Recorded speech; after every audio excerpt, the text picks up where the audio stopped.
సింధూర్పై కేంద్ర మంత్రి రాజ్నాథ్ సమీక్షకు సంబంధించిన బ్రేకింగ్ న్యూస్ ని మనం చూస్తున్నాం. పరిస్థితులపై ఎప్పటికప్పుడు సమీక్షిస్తున్నారు రక్షణ శాఖ అధికారులు, రక్షణ శాఖ మంత్రి. 10 గంటల 30 నిమిషాలకు రక్షణ శాఖ అధికారుల మీడియా సమావేశం ఉంటుందని తెలుస్తోంది. ఇంతకు ముందు మనం 10 గంటలు అనుకున్నాం, కానీ అది ఇప్పుడు అప్డేట్ అయింది. 10:30కు మీడియా సమావేశం ఏర్పాటు చేసేందుకు నిర్ణయం తీసుకున్నట్టుగా తెలుస్తోంది. ఆపరేషన్ సింధూర్పై వివరాలు వెల్లడించబోతోంది రక్షణ శాఖ. రాత్రి నుండి ఆపరేషన్ పర్యవేక్షించారు ప్రధాని మోదీ. ఉదయం 11 గంటలకు సిసిఎస్ కీలక భేటీ ఉంటుంది. సిసిఎస్ భేటీ తరువాత కేంద్ర కేబినెట్ సమావేశం కూడా ఉంటుంది.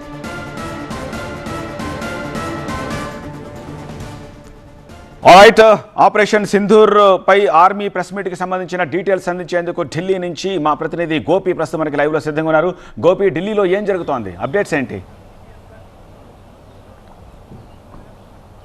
ఎస్, 10:30 గంటలకి ఆపరేషన్ సింధూర్కు సంబంధించిన పూర్తి వివరాలని రక్షణ శాఖ అధికారులు మీడియాకు వెల్లడించబోతున్నారు. పాకిస్తాన్ అలాగే పాకిస్తాన్ ఆక్యుపైడ్ కాశ్మీర్లో 9 ప్రాంతాల్లో జరిపిన స్ట్రైక్స్కి సంబంధించి ఎవరెవరు త్రివిధ దళాలు కూడా ఇందులో సంయుక్తంగా పాల్గొన్నాయి.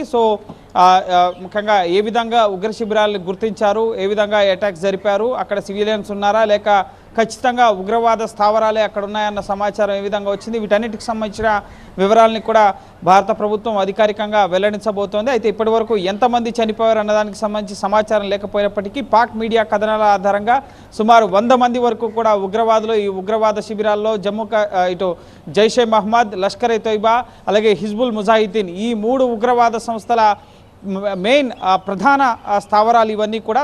ఇక్కడ అటాక్స్ జరిగాయి. భారత త్రివిధ దళాలు కూడా మెరుపు దాడులతో వాటిని పూర్తిగా నేలమట్టం చేసిన పరిస్థితి.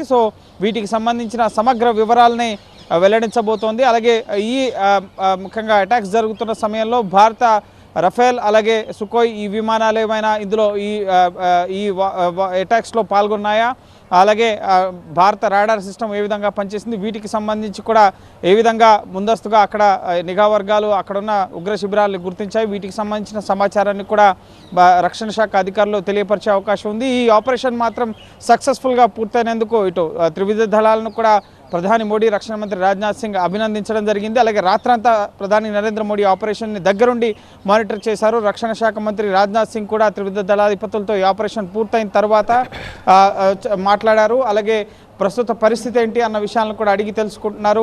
ఈ అటాక్స్ జరిగిన తర్వాత ఇటు పూంచ్, రజౌరి అలాగే కుప్వారా ఈ సరిహద్దు ఎల్ఓసి ప్రాంతాల్లో ఇంకా ఉద్రిక్తకర పరిస్థితులు నెలకొన్నాయి. ప్రస్తుతం పాక్ రేంజర్లు జరిపిన కాల్పుల్లో 8 మంది భారత పౌరులు చనిపోయినట్లుగా మనకు సమాచారం అందుతోంది. భారత్ కూడా ధీటుగా పాక్ సైన్యం కాల్పులకి ఇటు ఆర్టిలరీ వెపన్స్ తోటి ఇటు భారత్ కూడా గట్టిగా ఇటు పాకిస్తాన్కి బుద్ధి చెప్పినట్లుగా తెలుస్తోంది. పాకిస్తాన్కి సంబంధించిన 15 మంది సైనికులు భారత్ సైన్యం కాల్పుల్లో చనిపోయినట్లుగా కూడా సమాచారం వస్తుంది. అధికారిక ప్రకటన రావాల్సి ఉంది. మన పౌరులు 8 మంది చనిపోయారు. విచక్షణ రహితంగా భారత సైనిక పోస్టులపైన కాల్పుల విరమణ ఒప్పందాన్ని ఉల్లంఘిస్తూ వారు కాల్పులు జరపడం, అలాగే ప్రజల ఆవాసాలపైన కూడా మోర్టార్ షెల్లర్లతో అలాగే ఇటు ఫిరంగి గుండులతో దాడులు చేయడంతో సివిలియన్స్ చనిపోయినట్లుగా సమాచారం వస్తుంది. దీనికి సంబంధించి కూడా ఈ సమావేశంలో నెక్స్ట్ తదుపరి కార్యాచరణకు సంబంధించి కూడా రక్షణ శాఖ అధికారులు వెల్లడించే అవకాశం ఉంది. వివరాలని ఏ విధంగా ఈ పరిస్థితులను ఎదుర్కోబోతోంది భారత్, ఎందుకంటే త్రివిధ దళాలు సర్వసన్నద్ధంగా ఉన్నాయి. ఇటు అరేబియా మహాసముద్రంలో కానీ, జమ్మూ కాశ్మీర్ పంజాబ్ సరిహద్దుల్లో కానీ, ఇటు గగనతలంలో కానీ ఎటువంటి పరిస్థితులు వచ్చినా ఎదుర్కొనేందుకు సర్వం సిద్ధంగా ఉన్నట్లుగా ఇటు ప్రధాని అలాగే రక్షణ మంత్రికి వారి యొక్క వ్యూహాలన్నింటినీ కూడా ఇప్పటికే షేర్ చేశారు. అలాగే అంతర్జాతీయ స్థాయిలో ఈ పరిస్థితులన్నింటినీ కూడా ఇటు రష్యా అలాగే అమెరికా నిశ్చితంగా పరిశీలిస్తున్నాయి. అమెరికాకు సంబంధించిన కార్యదర్శి ఇటు భారత అలాగే పాకిస్తాన్ జాతీయ భద్రతా సలహాదారులతో మాట్లాడారు.